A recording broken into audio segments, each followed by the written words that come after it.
Fundación Colorearte. Fundación Mustakis. Diseña proyectos de arte y educación, método Colorearte.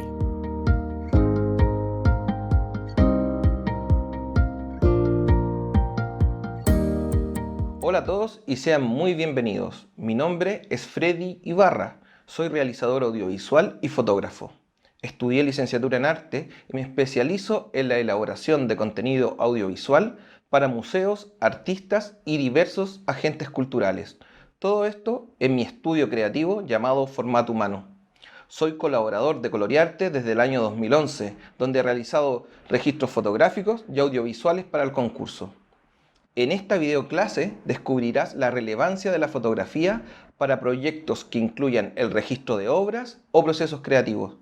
Para ello hablaremos sobre el lenguaje fotográfico, revisaremos distintos referentes de este arte y veremos recomendaciones y herramientas para lograr un punto de vista particular que te ayudarán a obtener increíbles fotografías de tus proyectos colaborativos.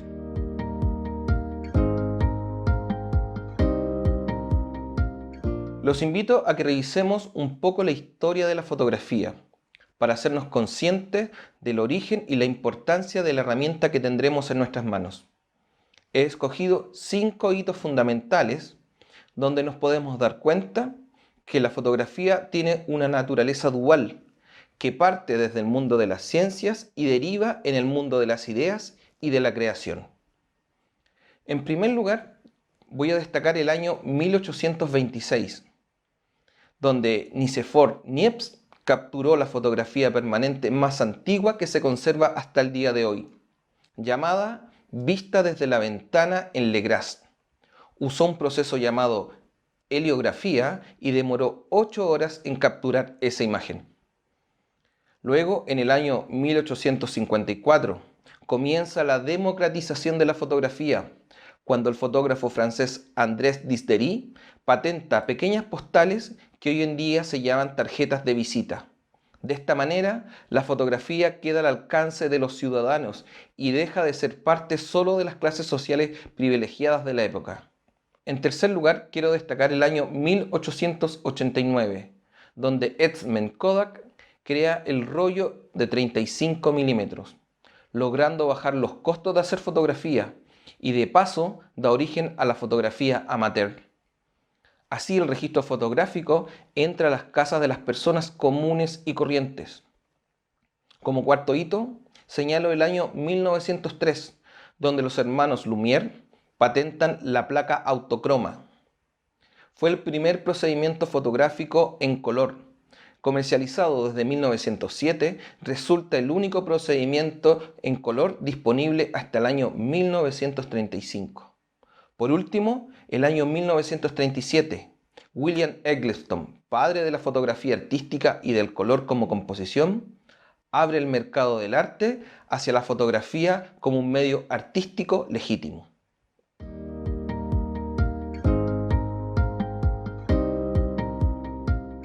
Pero más allá de las técnicas y herramientas, ¿qué lugar tiene el registro fotográfico en el quehacer humano?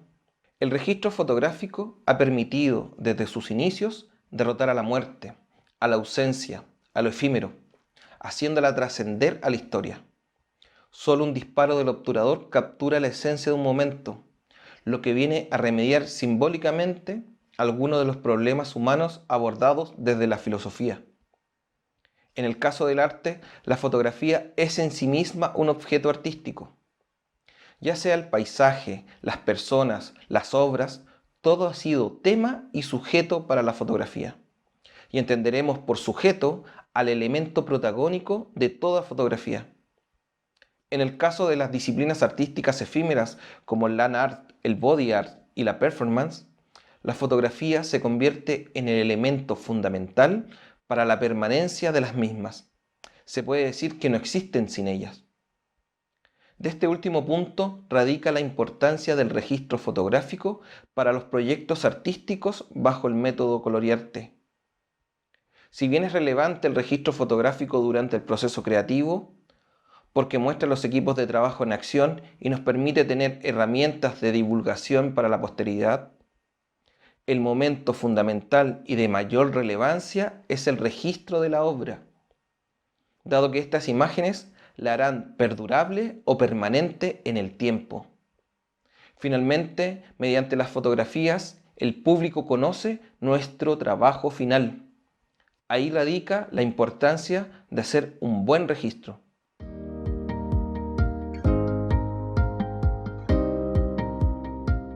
Existe una relación entre la conciencia del ver y el registro. La fotografía o el ver para guardar nos exige observar inteligentemente tanto como conocer las técnicas fotográficas. No existen reglas ni procedimientos fijos para el ver.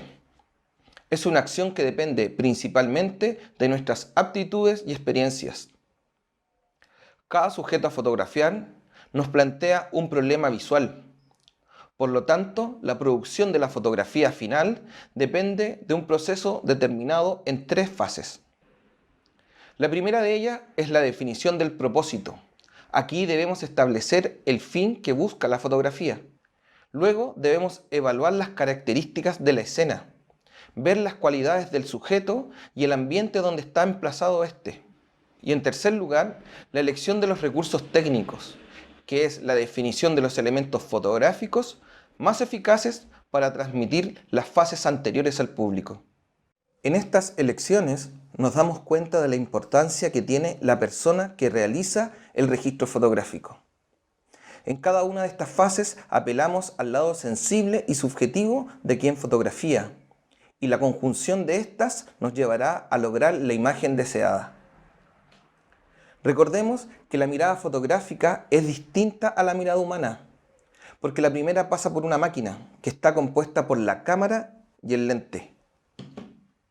El fotógrafo debe tener conciencia de las herramientas que nos ofrece este lenguaje y cómo conjugarlas.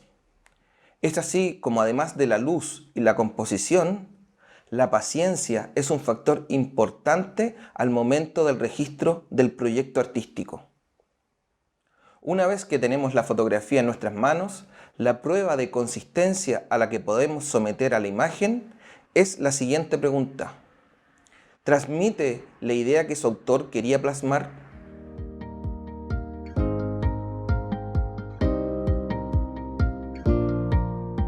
En primer lugar, y previo al registro, debemos recorrer conscientemente el lugar físico donde estará dispuesta la obra, con el afán de establecer cómo usaremos 2 elementos básicos de la imagen: la luz y la composición.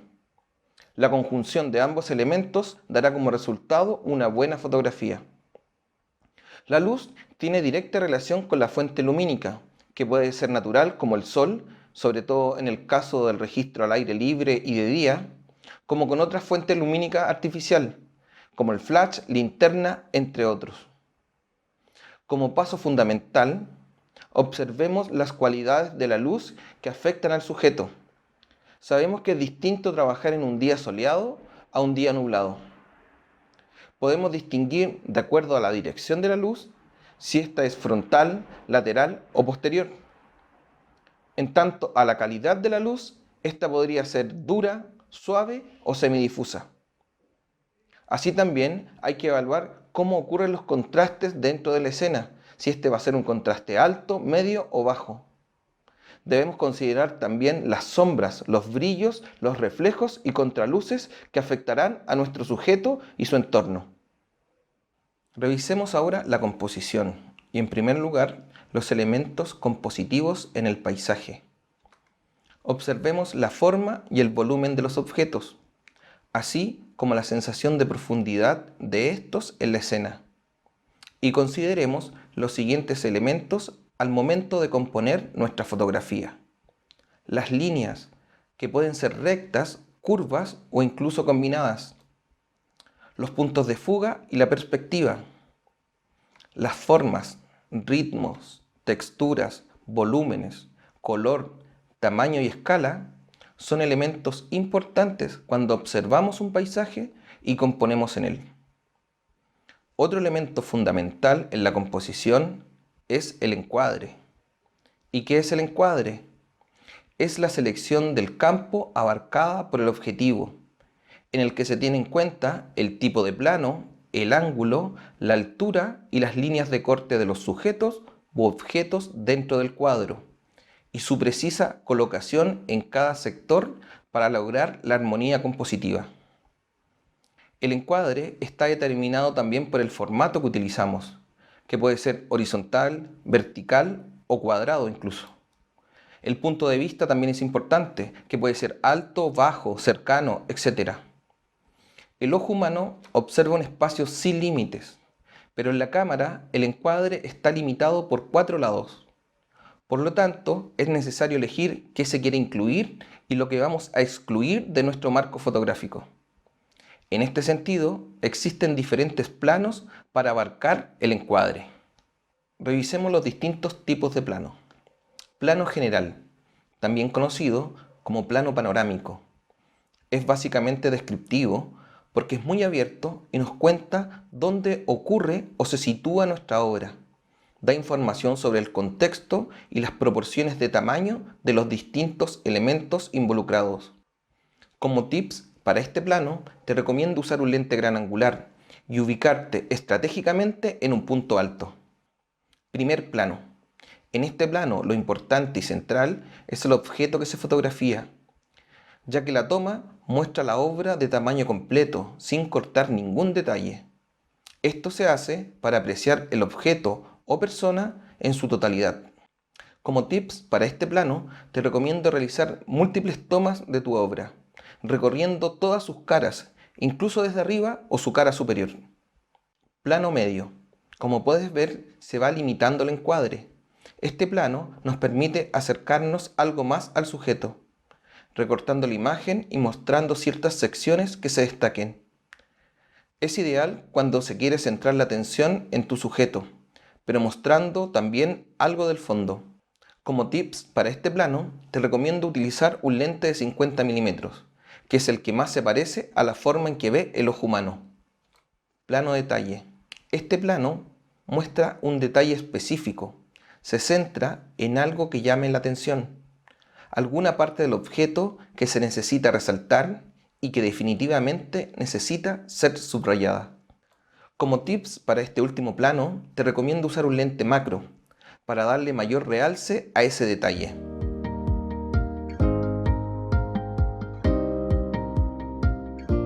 En relación al registro de obras en el método Colorearte, te recomiendo efectuar múltiples tomas, mezclando los distintos puntos de vista con los distintos tipos de planos. Para realizar la captura, hoy existen muchos tipos de cámaras y en dispositivos como tablets o celulares, cámaras de acción o cámaras 360, etc. Yo te recomiendo preferir una cámara fotográfica que te permita programar manualmente sus elementos técnicos, como el diafragma, la velocidad de obturación y el ISO. Conocerás más sobre los dispositivos y cómo usarlos en la caja de herramientas de este módulo. Atrévete a recorrer el espacio, recorrer el paisaje y el sujeto de tu fotografía. Acércate y descubre cómo se ve desde la altura o desde más abajo.